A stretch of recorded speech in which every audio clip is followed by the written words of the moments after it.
यदि कोई tax payer पिछले सालों की रिटर्न फाइल नहीं कर पाया है, जैसे कि पिछले 3 सालों के 5 साल पुरानी रिटर्न, तो वो ये रिटर्न कैसे फाइल कर सकता है, इसके बारे में हम आपको इस वीडियो में डिटेल में बताएंगे। तो आप इस वीडियो को अंत तक ज़रूर देखें ताकि आप समझ पाएँ कि इनकम टैक्स की प्रोविज़न क्या है और अपने क्लाइंट को अकॉर्डिंगली गाइड कर पाएँ।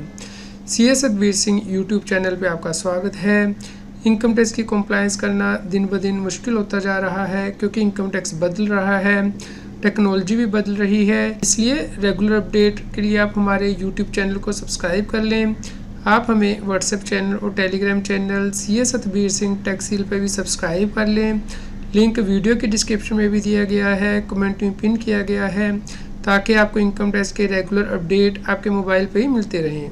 दोस्तों, यदि आप अपनी पुरानी इनकम टैक्स की रिटर्न फाइल नहीं कर पाए हैं और उसमें इनकम टैक्स का रिफंड आ रहा है, तो उस केस में आपको अपने कमिश्नर ऑफ इनकम टैक्स के पास या principal commissioner of income tax के पास एप्लीकेशन लगानी होती है। ये एप्लीकेशन आपको मैनुअली लगानी होती है क्योंकि इसके लिए कोई ऑनलाइन प्रोसीजर नहीं दिया गया है। हम यहाँ पे रिक्वेस्ट करेंगे आप सभी लोगों से कि इसके ऊपर कमेंट करें कि इनकम टैक्स डिपार्टमेंट को ये फंक्शनलिटी ऑनलाइन उपलब्ध करानी चाहिए, ताकि जो सीनियर सिटीजन है या कोई दूसरा व्यक्ति है जो कि अपनी इनकम टैक्स की रिटर्न फाइल नहीं कर पाया है किसी जेन्युइन रीज़न की वजह से, तो वो ऑनलाइन एप्लीकेशन दे पाए। तो यहाँ पे आपको एप्लीकेशन लिखनी होती है जिसमें कि आपको रीज़न देने होते हैं कि आप इनकम टैक्स की रिटर्न क्यों नहीं फाइल कर पाए। जैसे कि हमने यहाँ पे लिखा कि SSC की जो पुअर हेल्थ थी उसकी वजह से वो अपनी इनकम टैक्स की रिटर्न फाइल नहीं कर पाया है, और उसके लिए हमने जो रेलेवेंट डॉक्यूमेंट थे वो भी इनक्लोज कर दिए थे, और उसका इनकम टैक्स का कंप्यूटेशन कैसे बन रहा था वो भी हमने इनक्लोज कर दिया था, और उसके बाद हमने इनकम टैक्स डिपार्टमेंट से रिसीविंग भी ले ली थी। तो इसके बाद अब इनकम टैक्स डिपार्टमेंट से हमें नोटिस आ गया है। चलिए हम आपको दिखाते हैं कि इस नोटिस को आपको कैसे देखना होता है और कैसे रिप्लाई करना होता है। तो उसके बाद इनकम टैक्स ऑफिसर आपकी एप्लीकेशन को कंसीडर करता है और उसके बाद आपको नोटिस जारी करता है। ये नोटिस आप इनकम टैक्स के पोर्टल पे देख सकते हैं। इनकम टैक्स के पोर्टल पे लॉगिन करेंगे, पेंडिंग एक्शन में जाएंगे, यहाँ पे ई प्रोसीडिंग के अंतर्गत जाएंगे। यहाँ पे फॉर योर एक्शन के अंतर्गत देख सकते हैं कि इनकम टैक्स ऑफिसर ने हमें लेटर इशू कर दिया है 3 सितंबर 2024 को। हमने 7 अगस्त 2024 को एप्लीकेशन लगाई थी। इस प्रकार ऑलमोस्ट 23 दिन के अंदर इसे प्रोसेस किया गया है और इनकम टैक्स डिपार्टमेंट के द्वारा ये हमसे जो है मांगा गया है।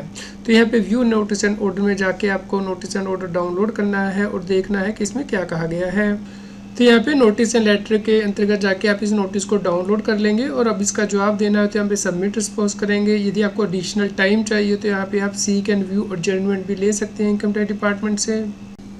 तो जब मैंने नोटिस ओपन करके देखा तो इसके अंतर्गत लिखा गया है कि हमने जो एप्लीकेशन फ़ाइल की थी उसके रिस्पांस में अब डॉक्यूमेंट मांगे गए हैं इनकम टैक्स ऑफिसर के द्वारा, और यहाँ पे टाइम लिमिट भी दिया गया है कि 15 सितंबर से पहले हम ये रिप्लाई देना है।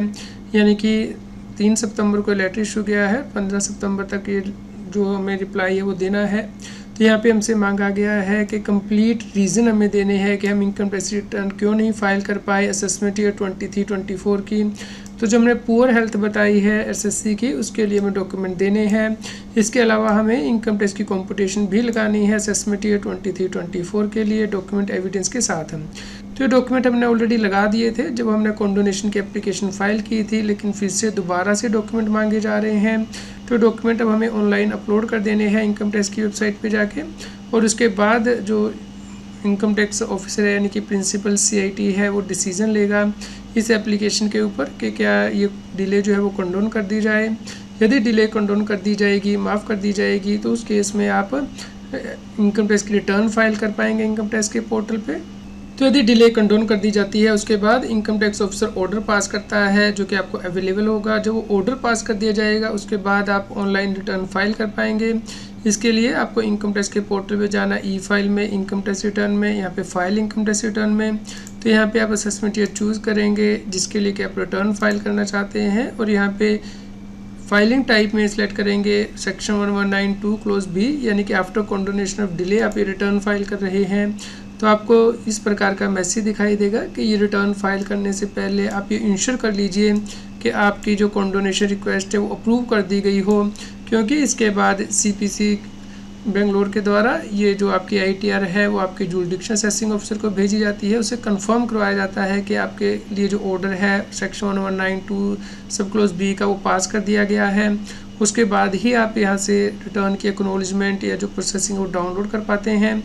तो इसलिए पहले आप अप्रूवल ले लीजिए, उसके बाद आपको यहाँ पे आके रिटर्न फाइल करनी है।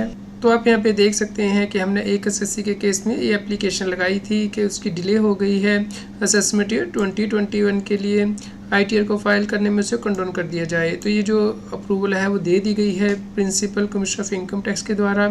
तो इस प्रकार से आपको ऑर्डर मिलता है section 119 sub section 2 close B के अंतर्गत। उसके बाद आप इनकम टैक्स के पोर्टल पर रिटर्न फाइल कर सकते हैं। तो जैसा कि आप देख सकते हैं हमने ऑर्डर मिलने के बाद रिटर्न फाइल कर दी थी इनकम टैक्स के पोर्टल पे।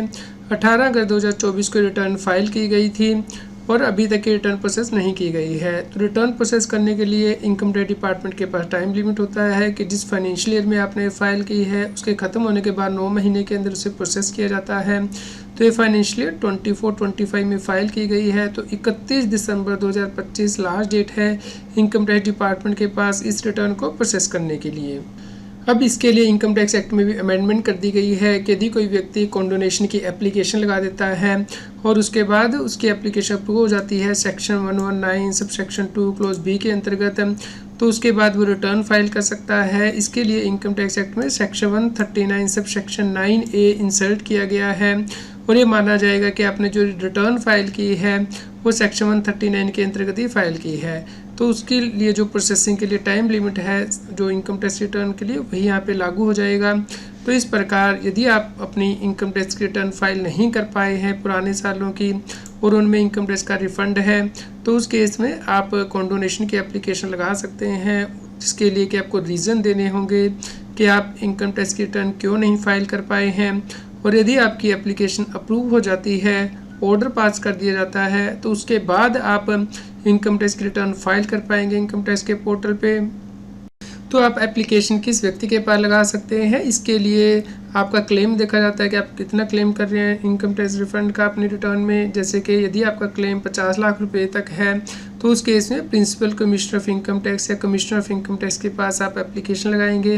यदि आपका क्लेम 50 लाख से ज़्यादा है लेकिन 2 करोड़ तक है तो उस केस में chief commissioner of income tax के पास एप्लीकेशन लगानी होती है। और यदि आपका क्लेम 2 करोड़ रुपए से ज़्यादा है लेकिन 3 करोड़ रुपए तक है तो आपको principal chief commissioner of income tax के पास एप्लीकेशन लगानी है। और यदि आपका क्लेम 3 करोड़ से ज़्यादा है तो उस केस में central board of direct tax के पास एप्लीकेशन लगानी होती है। तो यहाँ पे आपको ध्यान रखना है कि आप 6 साल तक ही एप्लीकेशन लगा सकते हैं कॉन्डोनेशन ऑफ डिले के लिए। यदि उससे पुराना आपका क्लेम है तो उसके लिए एप्लीकेशन नहीं लगाई जा सकती है। और जब आप ये एप्लीकेशन लगा देते हैं तो जिस मंथ में आपने एप्लीकेशन लगाई है उसके ख़त्म होने के बाद 6 महीने के अंदर इसके ऊपर डिसीजन लिया जाता है ऑफिसर के द्वारा, या तो इसे एक्सेप्ट कर लिया जाता है या फिर रिजेक्ट कर दिया जाता है। तो उम्मीद करते हैं कि आपको सभी प्रोविज़न समझ में आ गई होंगी। यदि आपका फिर भी कोई क्वेश्चन है तो आप हमें कमेंट करके ज़रूर बताएं। क्या सरकार को ये एप्लीकेशन प्रोसेस ऑनलाइन कर देना चाहिए, इसके लिए भी हमें कमेंट करें। कृपया लाइक करें और शेयर करें ताकि सभी लोगों तक ये जानकारी पहुंच पाए और वो इनकम टैक्स की कॉम्प्लायंस कर पाएँ। रेगुलर टैक्स अपडेट के लिए इस चैनल को सब्सक्राइब करें। आप हमें टेलीग्राम ऐप CS बेसिंग टैक्सील पर ज्वाइन कर सकते हैं ताकि आप GST और इनकम टैक्स के रेगुलर अपडेट अपने मोबाइल पर ही प्राप्त कर सकें।